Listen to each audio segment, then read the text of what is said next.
langsung saja ke materi agar tidak terlalu panjang. Kita langsung masuk kepada diskusi hari ini mengenai tafsir Al-Quran aktual kemasyarakatan di media massa. Sebelum itu saya ingin mengulas sedikit terkait profil dari Bapak Kiai Musta'in Syafi'i ini, bahwa Bapak Kiai Ta'in ini, kalau yang saya baca dari ulasan di tafsiralquran.id di website, bahwa beliau ini adalah salah satu pionir penulis tafsir tahlili. Jadi beliau termasuk pionirnya penulis tafsir tahlili. Kemudian beliau adalah mudir di Madrasatul Quran Tebuireng Jombang. Riwayat pendidikan beliau lulus S1 dari Universitas Hasyim Asy'ari, kemudian S2 ditempuh di UIN Sunan Kalijaga, kemudian yang S3-nya beliau ditempuh di UIN Sunan Ampel Surabaya. Itu terkait profil singkat dari beliau, karena saya juga baca dari website tafsiralquran.id yang ditulis beberapa pekan yang lalu. Kemudian mengenai tafsir Al-Quran aktual kemasyarakatan di media massa. Jadi memang hari-hari ini karena apapun hari ini diakses, banyak hal yang diakses melalui media massa. Saya rasa begitu, terkait kehidupan sosial, budaya, kemudian termasuk juga kehidupan beragama hari ini seringkali selalu dihubungkan dengan media massa. Orang-orang awam sekalipun misalnya ingin mencari tahu tentang suatu hal, misalnya tentang agama, yang diketik di Google selalu misalnya mencari tahu tentang hukum menafsirkan Al-Quran misalnya, hukum menafsirkan Al-Quran misalnya, itu nanti juga langsung diketikkan di Google seperti itu. Jadi banyak hal hari ini oleh orang awam sekalipun bisa diakses melalui media massa. Karena itu hari ini kami bersama dengan mohon izin untuk kepada Pak Kiai untuk berbagi ilmu kepada kami semua, karena beliau kebetulan sudah aktif sekali menulis jadi beliau menyajikan rubrik khusus di Harian Bangsa dengan judul rubrik Tafsir Al-Quran Aktual, yang hari ini juga terbit setiap hari di Harian Bangsa Online, di bangsaonline.com. Nah itu. Sebelum itu saya ingin juga mengulas satu materi yang menurut saya sangat tertarik pada waktu itu. Beliau menuliskan materi atau satu tulisan yang berjudul Tafsir Al-Kahfi ayat 29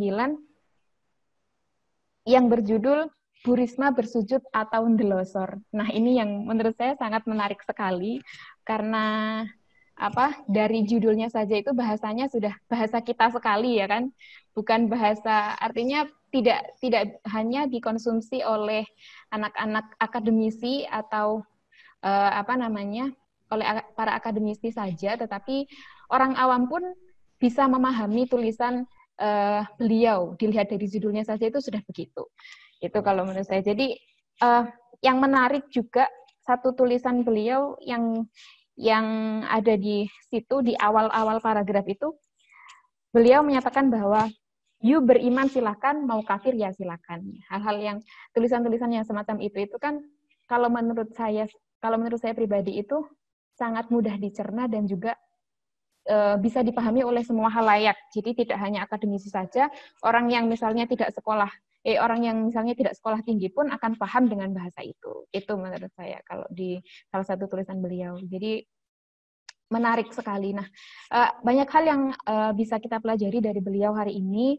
Jadi kami persilahkan kepada Bapak Dr. Kiai Haji Musta'in Syafi'i untuk memberikan bagaimana sih cara beliau untuk menuliskan tafsir tahlili itu, menuliskan kajian-kajian tafsir Al-Quran yang aktual itu di media massa, kemudian bagaimana cara membahasakannya begitu. Mungkin begitu Pak Kiai, dari saya kami pasrahkan kepada panjenengan untuk berbagi ilmu kepada kami semua yang ada di sini. Pak Kiai.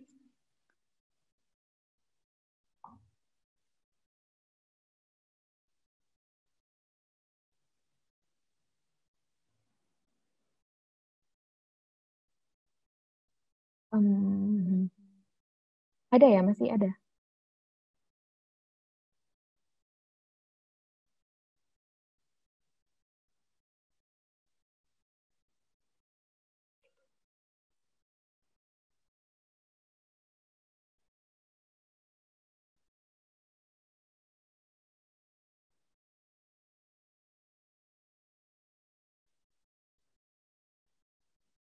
Eh, Sepertinya lagi ini ya, Mbak Asmi. Ini Mbak Nani kayaknya Pak Kiai ini keluar dari Zoom. Ya, mungkin nanti bisa ini dihubungkan kembali. Oh iya. Baik, sambil menunggu Pak Kiai hadir kembali di forum Zoom kita.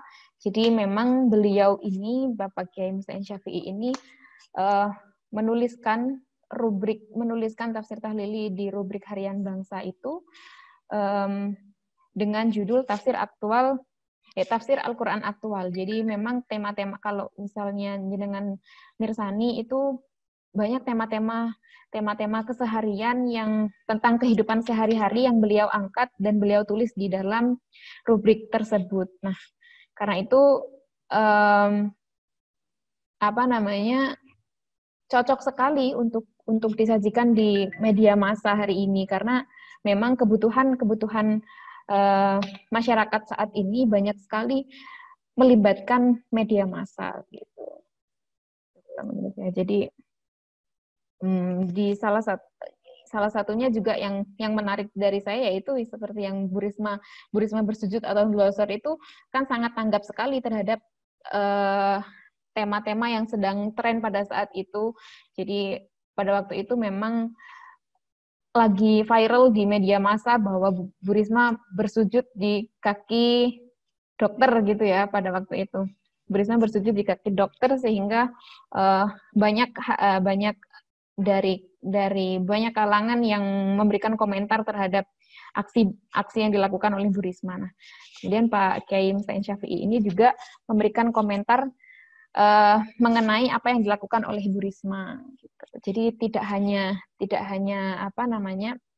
hanya memberikan komentar saja, tetapi di akhir-akhir juga beliau memberikan sebuah semacam nasihat bukan hanya untuk para pejabat yang di atas, tetapi juga untuk kita semua, bahwa di akhir paragraf yang saya ingat bahwa bersujud di pangkuan Tuhan itu jauh lebih terpuji daripada ketimbang glosor. Beliau membahasakannya seperti itu. Jadi bersujud di pangkuan Tuhan jauh lebih terpuji ketimbang glosor di lantai menumpahkan kejengkelan.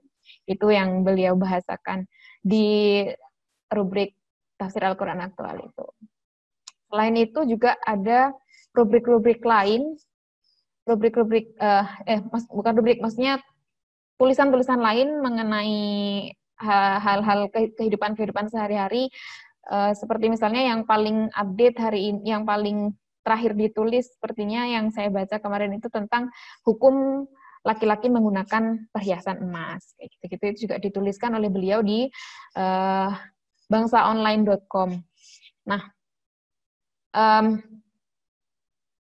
jadi tema-tema yang beliau angkat ini bukan tema-tema yang kalau bahasa kita mungkin daki-daki ya, bukan tema-tema yang daki-daki artinya sulit dipahami, kemudian terlalu tinggi bahasanya dan lain sebagainya, bukan yang semacam itu, tetapi adalah benar-benar tema-tema aktual, tema-tema kemasyarakatan yang ada di sekitar kita, sehingga tidak hanya tulisan yang beliau sajikan ini tidak hanya bisa dikonsumsi oleh para akademisi saja, tetapi juga bisa dikonsumsi oleh masyarakat secara umum gitu. Karena kita sendiri tahu, melihat di sekitar kita bahwa hari ini yang menggunakan media massa bukan hanya para akademisi saja gitu ya, bukan hanya orang-orang yang berpendidikan tinggi yang bisa mengakses media massa, juga bukan hanya orang yang punya uang banyak yang bisa mengakses media massa, tapi banyak sekali kalangan masyarakat kita yang sudah bisa mengakses media massa secara masif gitu.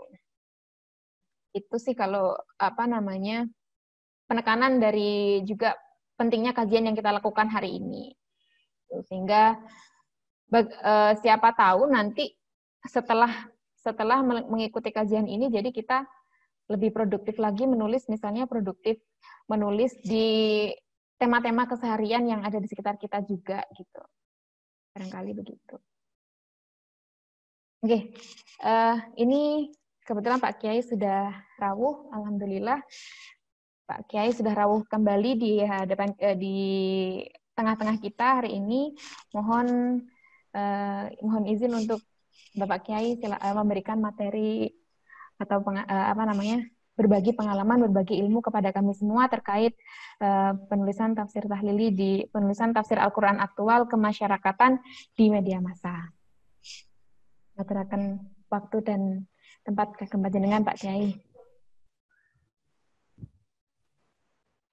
Assalamualaikum warahmatullahi wabarakatuh. Waalaikumsalam warahmatullahi wabarakatuh.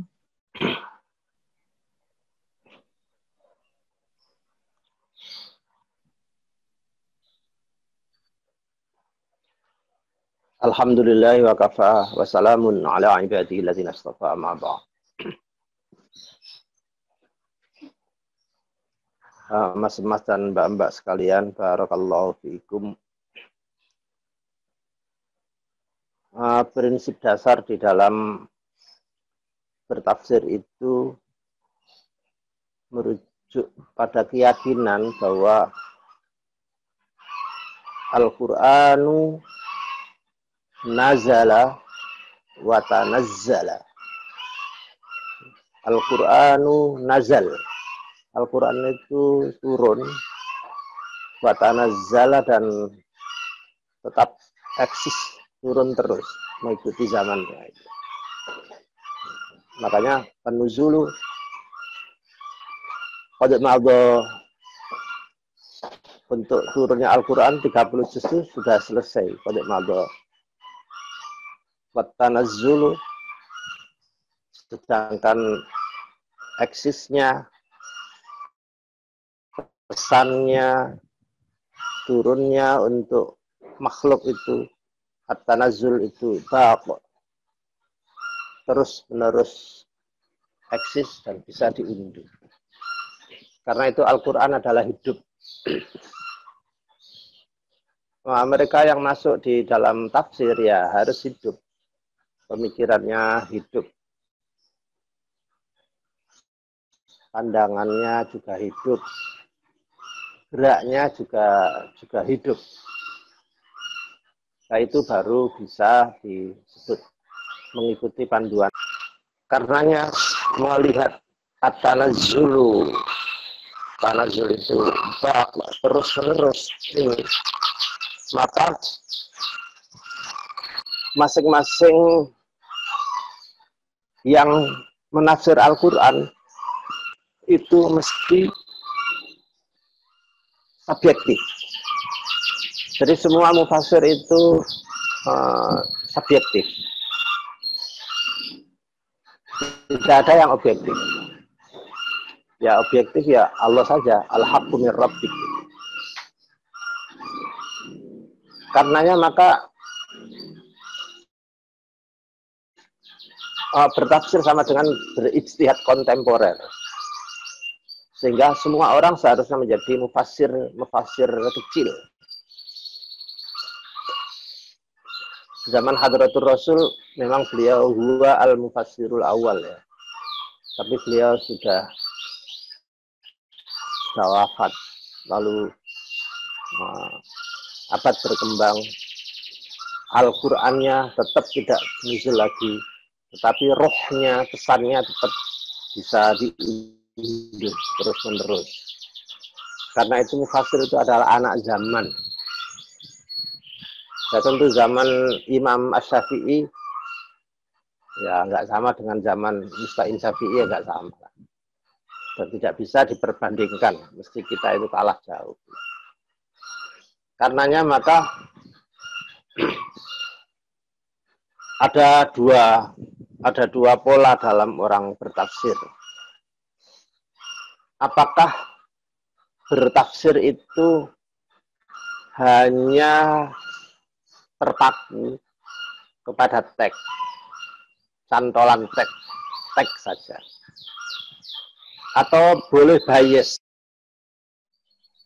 Ya, kami teruskan. Sekali lagi bahwa mufassir itu sama dengan mujtahid dalam arti berijtihad menurunkan Al-Quran sebagai hidangan untuk makhluk di bumi ini. Sekali lagi bahwa tidak ada mufassir yang objektif, seluruhnya subjektif sesuai latar belakangnya sendiri dan lain-lain. Untuk itu saya teruskan, apakah tafsir ini hanya terpaku harus cantolannya itu kuat sehingga hasilnya hati-hati sekali, atau memang yang penting ada cantolannya sehingga makna Al-Quran itu bisa kesana kemari tapi tetap dalam koridor Al-Quran. Nah, yang ketiga ini yang banyak diikuti oleh ulama kontemporer ya, sampai-sampai kelemahannya itu dianggap itu sudah bukan tafsir, itu sudah ngelantur gitu. Mulai zaman Imamuna Fakhruddin Ar-Razi yang berbicara banyak tentang tafsir sehingga dikomentari oleh ulama-ulama berikutnya bahwa itu bicara apa saja illa tafsir. Nah, saya juga sangat sadar apakah tafsir yang kami tulis itu keluar dari jalur tafsir apa tidak. Ya itu terserah. Tetapi pedomannya begini. Pertama, teks dalam artian umumul lafzi. Selagi bahasa itu masih tercover, makna itu masih tercover oleh bahasa, maka itu sah. Tentu saja syaratnya harus matching. Yang tidak matching ya nggak boleh. Contohnya yang tidak matching, seperti lafadz ainun. Lafadz ainun ini maknanya mata yang untuk alat penglihatan kita ini atau memang mata air. Tidak bisa orang langsung memberikan kebebasan sakarepe, nggak bisa. Kayak fiha ainun jariyah, di surga itu ada ain yang jariyah. Pasti maknanya mata air, duduk moto begini. Nah, kalau moto jariah melaku-melaku di surga medeni lah. Ya pasti mesti ono surga kok ono moto ijen melaku-melaku kan nggak mungkin. Itu tercover oleh bahasa tetapi menyalahi bahasa atau urful istimal. Dulu ada Allah maaf ya rahimallahu, siapa itu orang tafsir yang memberi makna rijal. Wa'adzim finasi bil haji ya'tuka rijalan. Dia memberi makna rijalan itu berlaki-laki. Ya memang rijal itu maknanya laki-laki, tapi dalam al-haji ini bukan maknanya laki-laki, tapi jamak dari rojil. Rojil jamaknya rijal, maknanya pejalan kaki.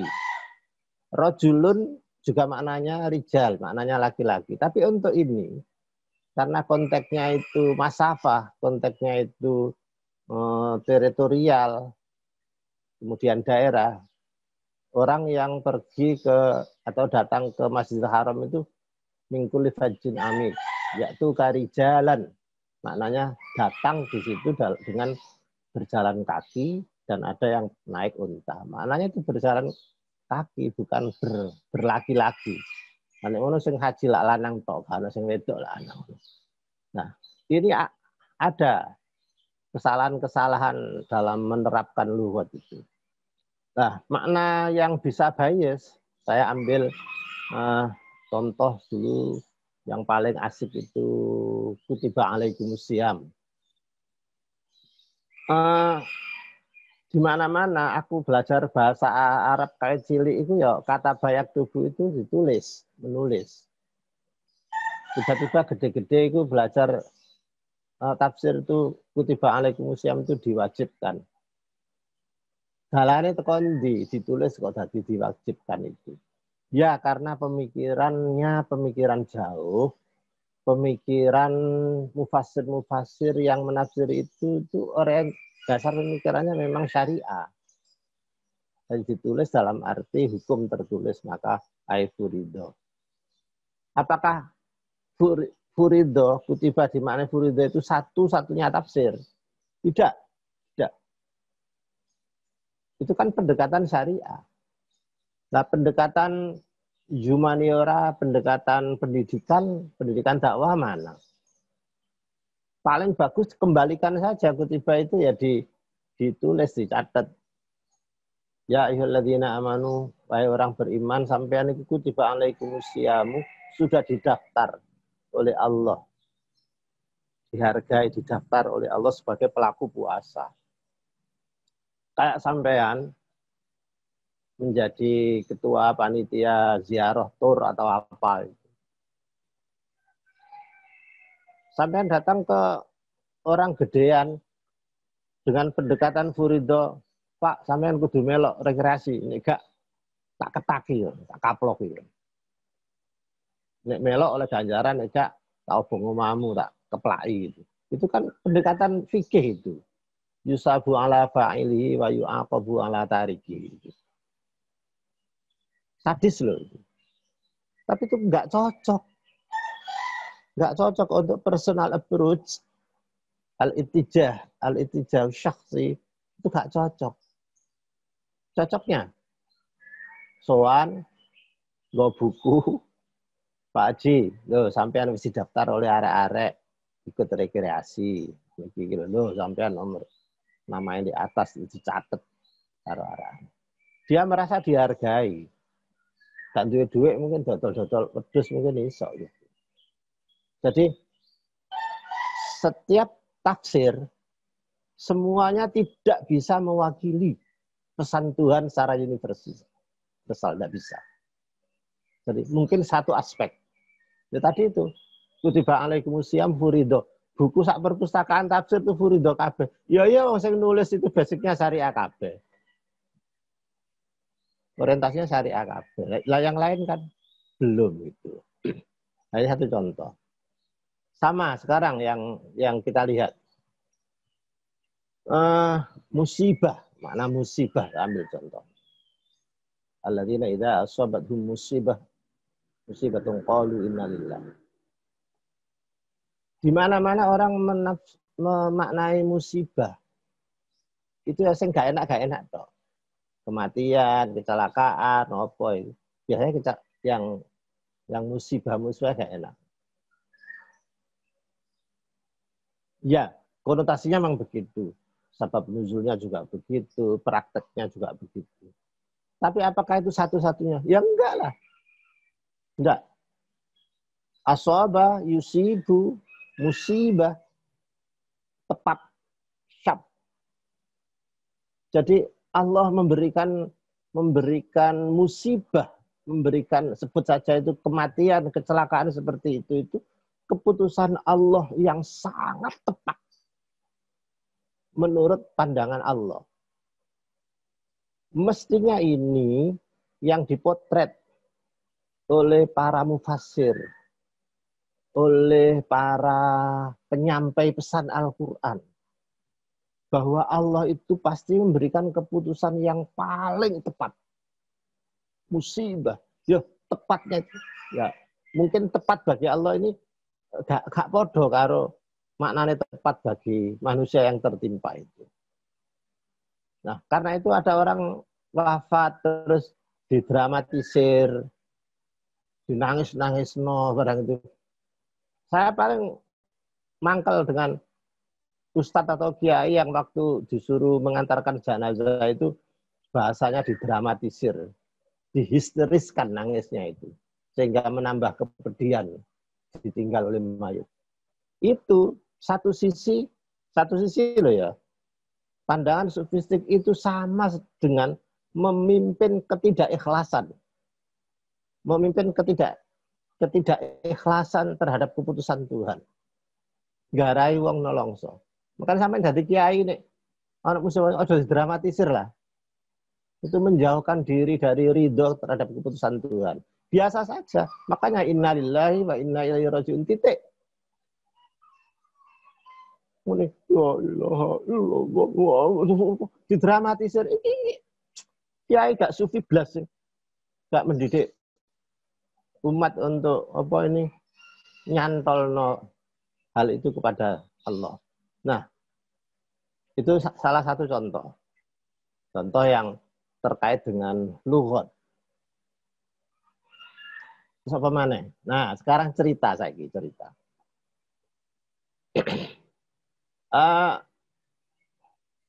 Ketika orang berdakwah dan menyampaikan kisah Nabiullah Yunus, boleh Yunus, boleh Yunas, boleh Yunis, boleh apa lagi ya? 6 kok. Yunus, Yunas, Yunis sama aja.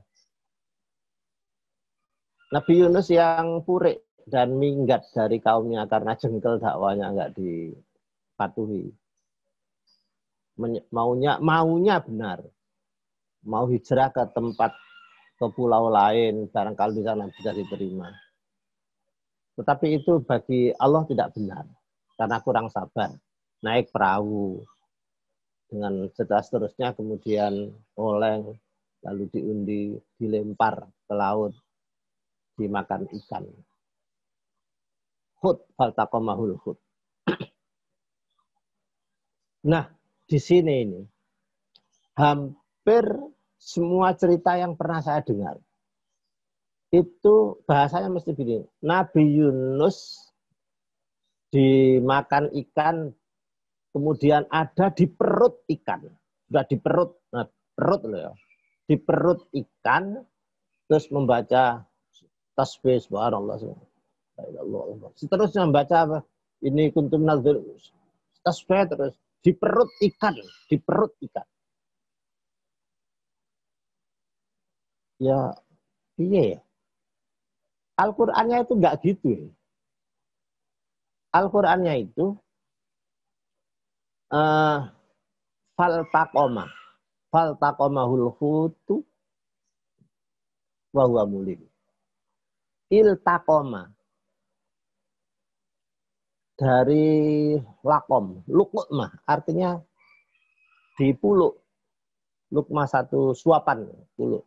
Jadi di puluk itu kondisi makanan yang dimasukkan itu masih di dalam rongga mulut.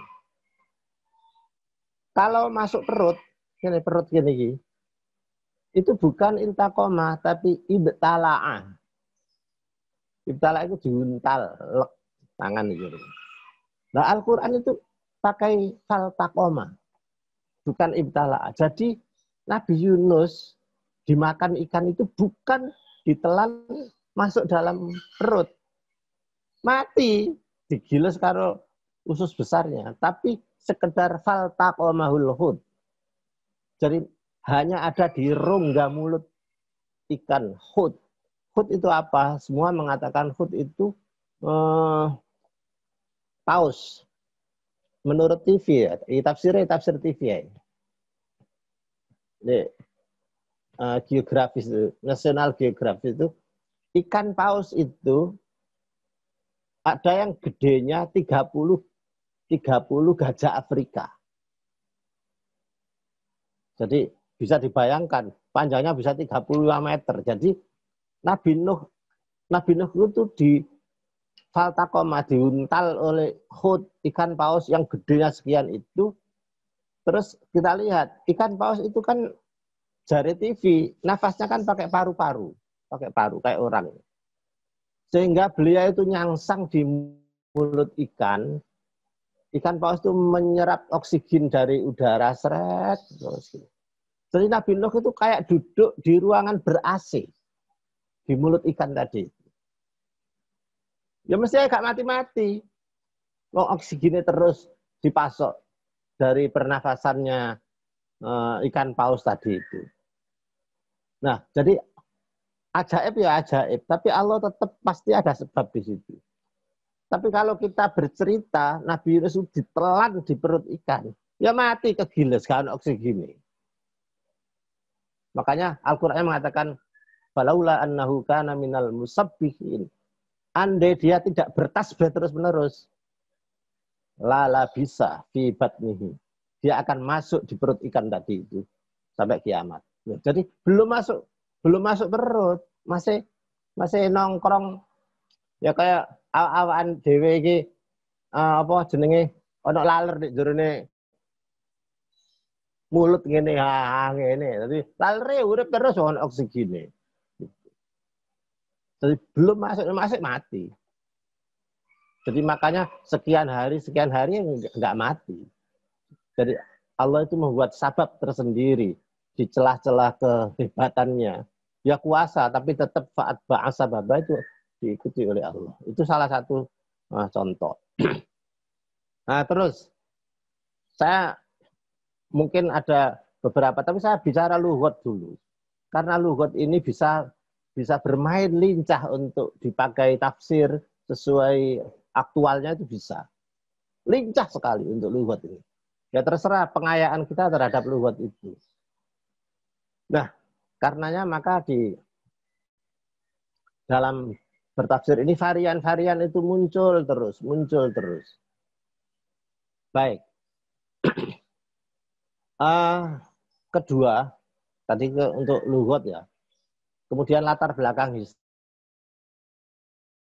historis, siyakul kalam dan lain-lain. Itu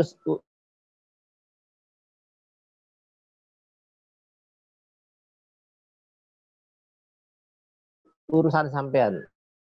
Tapi saya mau masuk ke masyarakat itu. Memilih yang mudah. Memilih sajian tafsir yang mudah. Kemudian mudah itu duduk berarti memudah-mudahkan. Contoh. Ya maaf ya. Iki sampean sing ngaji deh, pondok-pondok itu. Orang yang hamil atau menyusui selama Ramadan itu kan boleh tidak menyusui atau boleh tidak puasa karena dia menyusui atau sedang hamil karena payah. Kitab-kitab klasik itu. Kitab klasik itu. Ayatnya sama. Wa 'alal ladzina yutiqunahu fidyatun ta'amu miskin. Ayatnya sama. Yang paling berat hukumnya itu ijtihadnya Asy-Syafi'i. Jika ibu menyusui atau hamil itu mampu puasa, lalu tidak puasa karena pertimbangan anaknya, pertimbangan anak, bayangkan, wajib kodoknya wajib, plus bayar fidyah. Fidyahnya itu kayak enak-enakan mau. Kalau memang dirinya nggak kuat, tetap wajib kodok. Walhasil kodok nggak bisa dinyang lah. Ya, sepuranya. Ayatnya nggak ngono.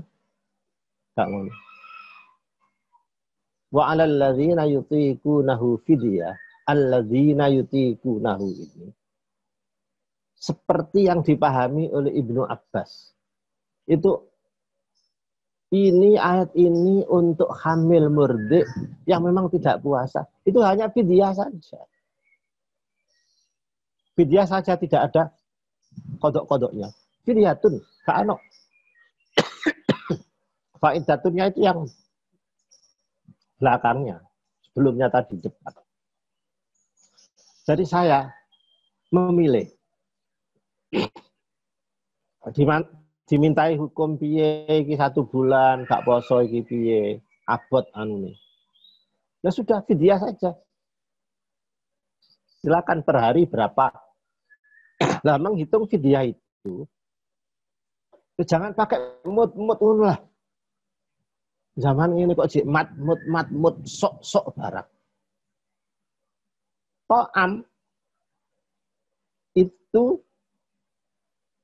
To'am itu konsumsi sehari. Jadi kalau satu orang sehari itu biaya makanannya berapa? Contoh, makannya pirang dino, makannya berapa kali? 3 kali, umumnya 3 kali. Atau 2 kali. Sekali makan berapa? 5.000. Untuk standar biasa, 5.000. Makan 3 kali, 15.000. Urip. Jadi yaum itu maknanya ya dia dijamin makannya sehari. Itu fidyah. Jadi sehari bayar 15.000, nak nawang miskin. Umpama kita itu di kota, standarnya itu lebih dari itu. Ya lebih. Kalau di desa banget, saat desa-desa rek sego 5.000 itu ya. Sego kucing itu Jogja jadi nah, itulah yang kami sebut aktual itu seperti itu. Tidak lagi menggunakan jika isek beras 1 liter. Ono wong mangan beras iku ono ta? Masake gimana? Kalau omahe kutho ndelek kayu ndek endi? Mosok nyolong gas LPG. Ya, jangan begitu, jangan menggunakan begitu. Ya, menggunakan to'am itu dadi bisa.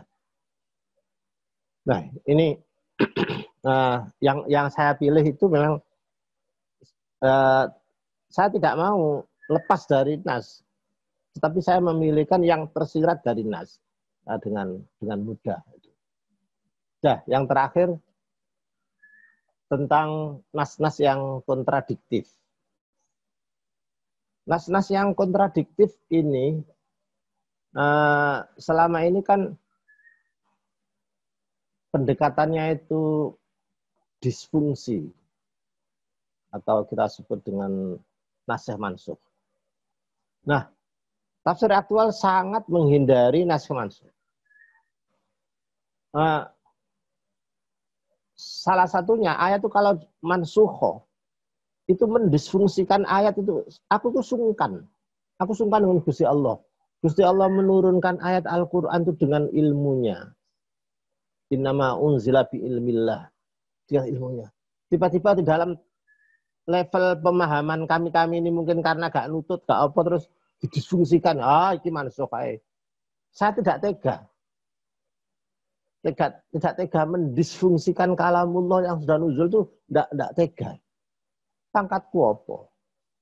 Kalau saya nggak mampu ya nggak mampu aja lah, tidak perlu mendisfungsikan, mengilghokkan, menyepelekan firman Allah itu. Karena itu pasti bisa bisa dikompromi, pasti bisa. Nah, karena itu bagi tafsir masyarakat aktual dan lain, tidak ada ayat yang mansukh itu nggak ada. Dalam tidak ada. Jadi la naskha ba'da kamalin nuzul. Kalau Al-Qur'an sudah turun seret, fixed sudah, ya sudah semua eksis. Lah kok ada perubahan dulu? Itu sebelum nuzul saja. Ada perubahan itu sebelum nuzul saja.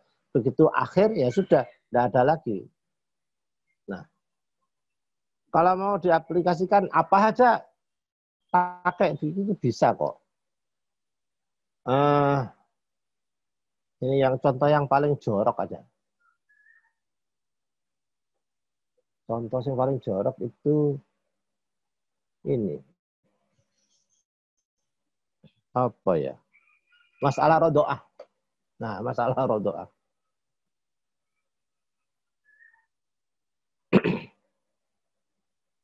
Rodoah awal katanya asyru rodoatin maklumat yuharrimna. Menjadi saudara susu itu 10 kali warkan porsi. Jadi rodoah itu 1 piring, sak porsi warek. Kalau maso itu seperti satu suapan, sak puluhan, sak kenyutan. Jadi rodoah. Lihat saja. Nanti ada nas lagi yang cuma 5 rodoah. Maklumat yuharrimna. Semua kitab usul fikih itu disfungsi, yang 10 itu disfungsi menjadi 5. Apa harus begitu? Silahkan yang milih. Tapi saya enggak milih. Masalah rodoah itu masalah asupan gizi. Makanya bayinya di bawah 2 tahun. Ya terserah kondisi fisiknya ibu susu tadi itu. Bagi ibu susu, maaf ini, deso, miskin, tidak sehat, asupannya biasa saja, mangane sego, sambal kecap, kerupuk, kecap, omane, gitu-gitu tok itu. Tekan di gizi nih. Lah sing ngene-ngene iki wis krempeng, panganane gak sehat, gak tahu mangan daging, gak tahu susu. Yang ngene iki kayak ora 10 rodoat baru pengaruh kepada rodoat. Lah kan ada ibu yang memang fisiknya bagus, makanannya bagus, 4 sehat 5 sempurna, semuanya bagus, mangan dagingnya apik, susu apik seret. Sampai bayi yang disusu itu sampai keringet-keringetan. Lah ngene iki 5. Jadi tidak main disfungsi enggak, dikondisikan saja. Lah terus nek sing setengah-setengah ya dipikir dhewe lah itu kan gitu. Enggak ono larangan ae lho. Sopo sing ngate nglarang? Kita ijtihad ada dalam koridornya kok. Cuma kritik dari HAR orang orientalis itu kebanyakan kaum santri itu dogmatik antropomorfik. Dogmatik antropomorfik itu dia lebih senang menelan dogma apabila itu lahir dari orang-orang gedean pendahulunya. Wis mati kudu dhisik lah. Oleh Syafi'i, wis kena ngono wis meneng kabeh wis gak wani gitu. Nah, ini bukan masalah lain dan tidak, tetapi keluasannya di dalam bertafsir untuk masyarakat dan lain-lain itu kami paling bagus ya menghindari nasikh mansuh tadi itu. Biar semua firman Allah itu teraplikasikan di dalam kehidupan sehari-hari. Nah, mungkin contoh-contoh varian banyak ya, contoh-contoh kita sebut saja ya, sifat varian, sifat beda di dalam ayat Al-Quran itu kan satu muta'arido. Muta'arido itu kontradiktif. Pesan yang satu berlawanan beda dengan pesan yang lain, tapi tidak saling merusak. Muta'arido itu beda dengan mutanakidoh. Kalau mutanakidoh itu saling menggugurkan. Tapi kalau muta'arido itu memang berhadapan. Keduanya bisa saling melengkapi. Yang kedua itu mukhtalifah. Redaksinya mirip. Di tengah-tengah kemiripan itulah ada pesan tersendiri. Kemudian yang ketiga itu mutakarriroh. Mutakarriroh itu diulang-ulang. Oleh Imamuna Abu Hamzah, pengulangan itu pasti punya stressing sendiri-sendiri. Contoh Ar-Rahman yang diulang 31 kali fabi ayyi ala'i rabbikuma tukadziban itu masing-masing yang ditera fabi ayyi ala'i itu ada stressing sendiri-sendiri. Makanya beliau menulis Asrarut Takrar fil Qur'anil Karim itu karena ingin menunjukkan semua pesan Al-Qur'an baik yang mutakarrir maupun apa itu punya stressing sendiri-sendiri. Tidak ada yang mulghah satu huruf pun tidak ada. Maka mohon maaf. saya itu tidak sependapat. Kata tafsir di tafsir Jalalain atau apa, terus ada huruf wawu yang di awal ayat itu. Ada istilah wawu istiqnaf. Wawu istiqnaf itu gak berarti. Terus zaidah. Saya itu tidak suka. Kok ono huruf zaidah ini lapo kayak. Dia seinggon. Ada wawu istiqnaf, wawu tidak ada fungsinya. Tidaklah Al-Quran itu masaniya taksyair. Kitabam mutasyabihah. Ayatnya saling berkaitan. Jadi setiap wawu di situ itu punya link dengan ayat sebelumnya, dengan firman Allah sebelumnya. Saya tidak membicarakan atof dan tidak, tetapi jangan diisnafkan, jangan dizaidahkan. Jadi pasti ada keterkaitan. Makanya lahir ilmu munasabah. Jadi aku mau coba tafsir terus istiqnafan wawu bisa karbelah itu urusan. Tapi hati nggak bisa. Satu huruf pun saya bela. Tidak ada yang tidak berfungsi. Tetap saya bela ada fungsinya. Ya sebagai prolog seperti itulah. Mudah-mudahan ini lancar, kita dilanjutkan ke diskusi. Monggo Mbak, monggo. Oke. Barakallahu. Amin. Amin, matur nuwun.